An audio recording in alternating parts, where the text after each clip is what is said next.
Platicamos con la doctora Leticia Calderón Chelius, experta en temas de inmigración y bueno, siempre al pendiente de los temas políticos, de los temas importantes en nuestro México lindo y querido. Doctora, ¿cómo está? Muy buenos días, gracias por su paciencia como siempre.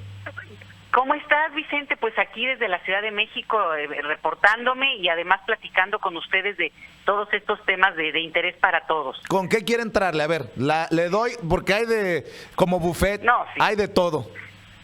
Sí, pues mira, chile, mole y pozole, como decimos, ¿no? Pues mira, es muy interesante porque yo creo que estamos en un momento, falta menos de un mes para las elecciones y yo creo que como se han ido dando las cosas, pues obviamente quienes han sido opositores de manera muy abierta empiezan a bajarle un poco al tono, por lo menos en términos de lo que vemos de todas las encuestas y que bueno, obviamente si fueran a su favor estarían utilizándolas también. Pero yo creo que aquí lo que es interesante es que empiezan a hablar gente muy opositora a López Obrador y dando una posición más mesurada. El que sí es interesante es Castañeda, porque claro, en su voz, en su posición de vocero de Anaya, pues tiene que mantener esa postura, esa condición así como muy rígida en términos de mantener la esperanza a toda prueba, porque lo que dicen por ahí es que en los cuartos de guerra pues se están matando tú, o sea, realmente ahí sí el aventar culpas por todos lados, quién metió la pata, quién hizo malas cosas, quién no dijo lo que tendrían que haber hecho, quién contrató a no sé quién y por qué no contrataron a otro, es parte de lo que se está discutiendo ya mucho, porque pues también tú sabes, cuando está alguien ganando, pues todos están felices y somos amigos para siempre, y cuando ya no están en ese momento, pues obviamente empiezan a salir todas las culpas y cargos. Entonces es interesante que él mantiene esta postura, que él insiste, ¿no?, en que va a haber un cierre del proceso, aunque hoy hay algunos columnistas acá en la Ciudad de México muy duros ya contra Anaya, ya criticándolo abiertamente sobre la postura que mantuvo al interior del PAN, cómo destruyó al PAN, cómo creó un frente, con gente que no tenía que ver en principio políticamente, el PRD, y cómo eso pues es parte de lo que no le permitió repuntar, y bueno, la relación con Margarita, que para muchos fue parte de lo que empezó a acabar, digamos, esa tumba, pero tampoco hay que adelantarnos, ¿no? Claro, oiga, doctora, extraño que el güero Castañeda hable de un pacto con Enrique Peña Nieto y no hable del presunto pacto de Andrés Manuel López Obrador con su amiga, la profesora Elbester Gordillo. Yo por eso trataba de darle un contexto a nuestra gente antes de entrar con usted y al escuchar estas declaraciones, porque si hay alguien que puede confirmar ese pacto de Andrés Manuel con Elbester Gordillo, quien se ha convertido en una figura importante en este proceso electoral por lo que significa en el magisterio, lo que significaba, vaya usted a saber, pues se queda callado, no confirma ni desmiente, y él es amigo personal de Elbester Gordillo. Me llama la atención que aproveche este video para hablar mejor de un pacto de impunidad entre Andrés Manuel López Obrador y Enrique Peña Nieto, y no sé si esto en política muchos lo puedan leer también como una defensa de su amiga Elbester Gordillo, que diga, no apunten para acá las flechas, es hacia el otro lado.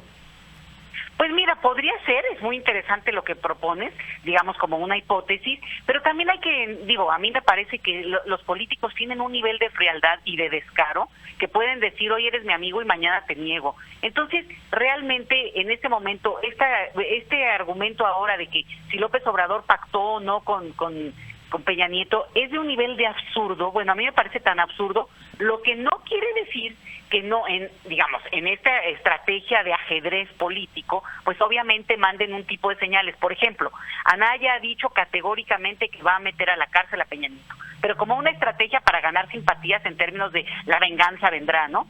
Y López Obrador no ha dicho eso, pero a mí me parece que eso es el punto interesante. ¿Por qué?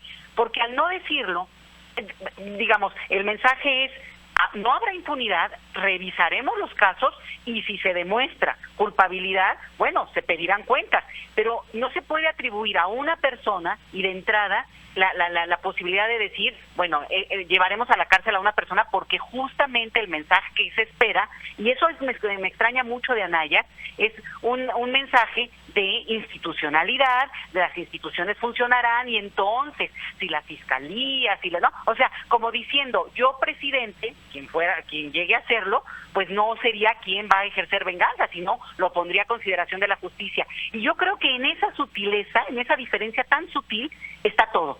Y es un mensaje en el cual bravuconamente Anaya quiso montarse en este discurso en el cual obviamente los mexicanos casi queremos ver como que alguien vaya y que pague por todo lo que ha ocurrido, y son muchas las cosas, pero fíjate cómo se están moviendo las cosas, Vicente. Llega antes de que acabe el sexenio y todavía le falta, porque acuérdense que independientemente de quien gane, esto no se acaba sino hasta diciembre en términos de verdadera transición del grupo que gane. Y el punto es como ya desde Naciones Unidas y desde otras instancias se está remendando la plana al gobierno de Peña Nieto diciéndole, tienen que revisar casos tan graves como el caso de los 43 desaparecidos de Ayotzinapa, o como lo de hoy, Vicente, hoy se conmemora un aniversario más de el incendio de ABC en Sonora, que tú sabes que eso es una cosa que es una marca que ni siquiera ha tenido, santa paz para la familia, porque hay indicios de que ahí hubo cosas muy raras. Se prometió que se abriría el expediente y hasta ahora es la fecha en que no lo cierran, y esa es parte de la impunidad, caramba. Entonces, a mí me parece que lo que es interesante es que ahora cómo la van jugando en términos del discurso que manden a los, digamos, a las 2-3 semanas que quedan para antes de la elección, pues sí es interesante porque los pinta de cuerpo entero en lo que, no tanto en lo que prometen, sino en lo que están pensando. Y acuérdate, y con eso cierro, acuérdate que Anaya hasta este momento no nos ha dicho con quién gobernaría. Nos puede gustar o no, pero no ha dicho un solo nombre de con quién gobernaría, y eso, pues la verdad, ya a estas alturas suena muy raro. Y podemos criticar los nombres que se manejan en el equipo de Andrés Manuel López Obrador, pero hay que pues reconocer al César lo que es del César, la valentía para decir, voy a sumar a mi equipo a un Esteban Moctezuma Barragán, voy a sumar a mi equipo al ahora se habla del ex presidente del Banco de México, Ortiz. Hay que también decirlo, el que ha sido transparente, el que ha sido claro en este sentido es Andrés Manuel López Obrador, a pesar de que muchos levantemos la ceja con algunos nombres, ¿no? No, yo creo que sí, eso se ha sido cuestionado, ha levantado en su momento mucho debate, y yo creo que lo va a seguir levantando, pero lo que es interesante es que a estas alturas, por lo menos yo, y mira que sigo las noticias permanentemente y leo, si no te metes a las plataformas de los políticos, de los partidos, de las coaliciones, no te enteras realmente, en el caso de Anaya, qué es lo que propone, por ejemplo, en el tema de lo de migración, ¿no? Que es un tema que sigo con más atención, pero por el otro lado, no te enteras tampoco, digamos, de lo que podría ser su estrategia, el mensaje político que tú mandas cuando dices, bueno, seguiría mi secretario de Educación fulano. Entonces ya dices, híjole, bueno, va por esta línea, va por la otra. Puede o no gustarme, pero te da un indicio. Es como una cosa muy unipersonal. Pues yo sería, o sea, fíjate, qué ironía. Es mucho más unipersonal que López Obrador, al que se le cataloga como excesivo en términos de su personalidad al interior del grupo que abandera. Entonces es muy interesante. Y mira un ejemplo para que veas, el que, aunque no son nombres señalados como posibles participantes de si ganara Anaya, pero el que es el coordinador de la campaña y de toda la estrategia en la Ciudad de México por parte de la coalición es un colega del PAN, Jorge Romero, que es un chico del PAN que ha gobernado la delegación Benito Juárez, y bueno, no te puedes imaginar la cantidad de impugnaciones que tiene acá, y es una persona muy poco querida, incluso al interior del PAN, por cómo ha manejado. Él es el coordinador de Anaya. Entonces tú dices, pues ¿por qué no pone a alguien que tenga otro tipo de manejos, una visibilidad distinta? Y no, se abandera del grupo, y te vas a acordar, porque fue hace 4 años, de ese grupito de jóvenes panistas que fueron a Brasil, armaron un argüende por allá, y al final de cuentas incluso detuvieron a 2 de ellos. Sí, Entonces, recuerdo. ese es el grupo que apoya en la Ciudad de México Anaya, y no me quedo en el chisme, sino el mensaje que se envía es, ¿por qué se rodea de ese perfil de personas que de por sí tienen un cuestionamiento muy fuerte acá? cuando pues se supone que está aliado con el PRD, que se supone que maneja mucho más pues las cuotas y los nombres aquí en la ciudad.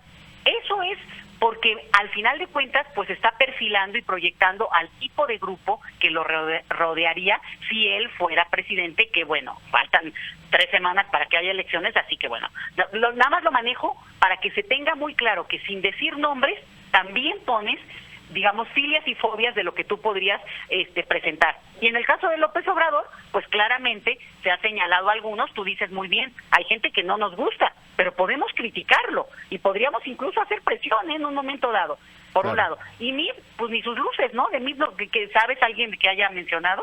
No, pero pues desafortunadamente Mid está 2 metros bajo tierra hablando en términos políticos, ¿no? Su campaña defendiendo lo indefendible, pues no creo, salvo que una grosería pase el 1 de julio, pues José Antonio Meade se tiene que resignar a sufrir una de las peores derrotas del PRI en las últimas décadas. No, pero yo creo que mira, Meade la jugó interesante. Él le apostó porque bueno, le tocó y ahí en ese juego ni es ningún inocente, él venía ya de tiempo acá intentando y no vamos a dejar este tema, pero la jugada que él hizo dándole 1,000 millones de pesos a la señora Josefina Vázquez Mota no es parte de un escenario mucho más amplio donde él tejió esta candidatura. Ahora, él tiene un perfil tecnócrata, yo te lo apuesto, Vicente, después de que pase el debacle y que vamos a ver qué ocurre, digo, no hay que adelantar nada porque eso no se vale tampoco. No hay que ser triunfalista en ningún caso, pero lo que sí es que él, te lo apuesto, se va a un puesto de alto tecnicismo a nivel internacional. No embajadas ni mucho menos, sino al contrario, alguna cosa así de ese perfil más tecnócrata que seguro la tiene prometida. Porque bueno, pues realmente para jugártela así solo con un premio de ese calibre, ¿no? Quiero pedirle a nuestra gente que está conectada a través de redes sociales, sobre todo a través de Facebook Live, en nuestra página oficial en Facebook, en Sin Censura con Vicente Serrano, que nos regale un like, un me gusta y que le dé share, que comparta esta transmisión, porque atención, en unos minutos tenemos pactada una entrevista con el ingeniero César Ledesma, representante del INE, uno de los encargados de la credencialización y el registro de los mexicanos en el extranjero, porque tenemos que hacerle latente la denuncia y el enojo de muchas personas que han recibido con errores sus paquetes electorales, y algunos dicen que ni siquiera las boletas electorales venían en el interior del paquete. Si bien es cierto, aquí hemos pedido que sigan participando, que no se desanimen, que no se desmotiven, sí creo que vale la pena hablar de este tema. Y doctora, yo le pregunto a usted, ¿no es una falta de respeto esto del INE? Que digan, no se preocupen, y siguen saliendo cositas, y entiendo, tengo entendido, porque me mandaron la copia de uno de estos mensajes, que algunos consejeros del INE le han enviado cartitas a actores comunitarios, actores de los migrantes acá en Estados Unidos, para que les ayuden a aclarar lo que han circulado medios, obviamente como Sin Censura, que pues dicen que confunde a nuestra gente. O sea, el INE sí verdaderamente creo que están preocupados en el INE por estas metidas de pata, pero yo sigo considerando que nos toman como ignorantes o de segunda mesa. Es gravísimo, Vicente. Bueno, no te puedes imaginar cómo me provoca furia este tema, porque es el cuidado más elemental, digamos, es lo más manejable, porque además va de avanzada. Este tema del voto es generar ya la confianza, es generar todo un ánimo de la funcionalidad así como de reloj suizo que tendría que tener el INE, y caramba, que acaben metiendo la pata en tonterías. Digo, yo ciertamente insisto, y lo decía ya en alguna ocasión, no quiero bajar la guardia en términos de decir la importancia está en el voto, pero pues claro que me provoca muchísimo coraje. Voy a oír con atención la entrevista porque quiero escuchar los argumentos. Si los argumentos son, es que nos equivocamos, bueno, perdón, pero hay una cantidad de filtros, lo han hecho ya más veces, han hecho este proceso electoral, y además está en puerta la elección nacional, digamos, ¿no? Territorialmente hablando. Entonces, caramba, ¿cómo se pueden permitir este nivel de errores tan francamente estúpidos, te lo voy a decir, Vicente, pero que ponen en cuestionamiento, y tú tienes razón con algo. Al final lo que demuestran es el poco cuidado a un grupo que ciertamente pueden decir, bueno, pero pasó con los mexicanos que vienen en el extranjero y pues entonces no importa. Entonces, sí, vamos a cuidar lo que se dé en 3 semanas. No se trata de eso. Se trata de mantener una pulcritud total en un proceso que tiene controles muy estrictos. Entonces, voy a escuchar la entrevista, reaccionaré a ella, pero lo que sí te quiero decir es que yo, pues por eso no me quiero enojar demasiado, para no perder este ánimo y decir, lo que importa es que voten, lo que importa es que al final estén por encima de esto, cuando eso sí, no quiere decir que esto ni esté bien, y yo creo que va para allá, que hagan, digamos, recopilarlos de la información de quienes han tenido estos problemas para meter impugnaciones posteriores y un llamado muy fuerte al INE por el manejo, pues, digamos, como ellos dicen, ay, no es tan grave, bueno, no es tan grave para ti porque no es tu voto. Entonces, sí me parece que esto no se puede quedar así, pero eso no implica que yo no anime a que se vote y no anime a que quien siguió el proceso hasta este momento no se rinda, por favor. Claro. Doctora, para cerrar, en el tema de Ricardo Anaya, ayer platicaba aquí en Sin Censura, en una entrevista muy franca con Pedro Ferriz de Con, y me sorprendió algo, que Pedro Ferriz está pidiendo el voto por Ricardo Anaya, pero le dije, a ver, Pedro, ¿cuál es la propuesta que más te late de Ricardo Anaya? Y me dijo que no sabía de sus propuestas, que él lo considera nada más el hombre más inteligente en la contienda. Me sorprendió, mira. Pedro, dígame su opinión acerca de estos últimos apoyos que está recibiendo Anaya y también Mit. En el caso de Pedro Ferriz de Con y de Armando Ríos Peter, le dije a Pedro, tanto que criticabas a Armando Ríos Peter y te pareces mucho a tu amigo entregándole el apoyo así de último minuto al candidato. Pues mira, yo creo que son entregas innecesarias, políticamente hablando. Podrían haber mantenido el silencio y en todo caso la posición, los dos, en este caso, la posición más de independientes en el sentido de una lejanía, y tendrían una voz y una legitimidad para opinar post-electoral.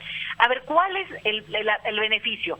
Sea para Anaya o sea para el mismo Ferriz de Con, de decir que va a votar por él, que le llama a votar por él. La verdad, él no es que va a jalar votos, o sea, nadie va a votar por Anaya porque lo dijo Ferriz de Con. Entonces, ni le hace un favor a Anaya, no creo que le haga ningún favor, y él mismo pierde la posible legitimidad que tendría entre el sector que podría ser de sus seguidores hacia el futuro. Entonces, yo lo veo como una declaración inútil, no tiene por qué de declararse por ninguno otro, pero puede mantener también esta neutralidad que quiso tener a partir de su presencia como supuesto independiente. Entonces, pues yo te diría que más bien, pues no sé, suena a que, digamos, hizo algún trato, decidió alguna cosa, pues se acercaron y le dijeron, bueno, tú como eres una agente pública, manifiéstalo, pero no veo que eso genere las simpatías que puedan modificar, digo, no lo veo para nada, y en ese sentido, pues lo veo como algo inútil, ¿no? Te lo digo, pues si yo fuera asesora de Ferriz de Con, le diría, ¿y para qué te metes ahorita? Tú ve y vota como ciudadano, mantén tu presencia pública como opositor, como independiente. Creo que hizo una muy buena contribución al haber señalado los defectos que él vio también en el proceso, en la parte administrativa. Recuerda que él es el que descubrió el tema de los independientes, y eso hay que mantenerlo, y podría haber sido su carta de presentación para el futuro, ¿eh? Entonces, lo veo inútil. En el caso de Ríos Peter, ni me digas, yo la verdad, francamente lo veo como alguien que perdió la brújula, que perdió la oportunidad de mantener esa postura que se le veía como alguien con un hombre relativamente joven, con una proyección posible hacia el futuro. Bueno, pues digo, y que podría haber negociado con cualquiera, en el futuro por su perfil. Entonces, bueno, chao con él. Oiga, yo sé que va a estar al pendiente de la entrevista con el ingeniero César Ledesma, quien ya tengo entendido está en la línea y nos está escuchando, y le agradezco su paciencia. Para terminar, perdón, ya que tenemos escuchando al ingeniero César Ledesma, peligroso lo que están haciendo los empresarios, desde mi perspectiva, doctora, al pedirle a sus empleados que razonen el voto, que no voten algunos por el populismo, dicen. Yo creo que están en una línea muy delgada, y creo que el INE y el tribunal deberían de tener una presencia más importante en ese sentido, porque, a ver, vamos a quedar claros, que un Germán Larrea, que un Baileres del Palacio de Hierro le diga a sus empleados, vamos a razonar el voto, no votemos por el populismo. pues a más de uno le van a temblar las corvas, le van a temblar las patitas. Ay, Vicente, pues es que a mí nada más me dicen populismo y me acuerdo de las televisiones que repartió Peña Nieto al inicio de su sexenio, que costaron, 15,000 millones de pesos, y ojo, después las tiraron las personas. O sea, si me hablan de populismo, yo ya no entiendo de qué me están hablando o a quién se están refiriendo. Solo cierro para escuchar al colega del INE porque me interesa muchísimo, diciendo que, mira, todo mundo tiene derecho a expresarse y jalar para su molino y cada quien convocará al candidato que le interese y le guste. Pero aquí sí hay claramente pues una fuerza y una presencia pues que es demasiado obvia cuando alguien que te da un empleo, como si fuera el maestro que te va a calificar, el que te está pagando, el que te mantiene en el sentido de que contribuye a tu salario, que da tu salario, pues es obviamente una presencia y una fuerza abrumadora, y su voz pues sí, es una avalancha. Entonces, por eso yo creo que no es que no tengan derecho a opinar, tienen todo el derecho de opinar, y incluso de manera mucho más abierta. El problema es que cuando hacen un llamado a sus empleados, eso sí es una manita de fuerza, en el sentido de que sí mandan un mensaje muy pesado de que podría haber represalias, que pasaría, y la gente le da miedo. Pues obviamente lo que tenemos son nuestros empleos. Entonces, el mensaje no es así simplón, no es de que, a ver, yo me paro y digo, votaría por tal o cual, sino estoy mandando una señal de que eso te podría afectar a futuro. Entonces, de ahí la importancia de distinguir, porque es muy sutil pero muy potente. Entonces, el INE lo tiene muy claro, que una cosa es declararse a favor de uno u otro candidato, y otra, hacer un llamado a los empleados, piénsenlo bien, porque podrían irse a ver a dónde, ¿no? Entonces, ahí es donde esa sutileza sí creo que la tiene que seguir y dialogar el INE y poner límites también de acuerdo a la ley. Pero yo creo que eso es una sombra que incluso también valdría la pena que le preguntes al colega del INE. Doctora Leticia Calderón Chelios, como siempre es un placer saludarla todos los martes aquí en Sin Censura, y la busco el próximo martes o antes si lo amerita la noticia. Le mando un abrazo. Abrazos por allá, ya los escucho. Gracias, la doctora Leticia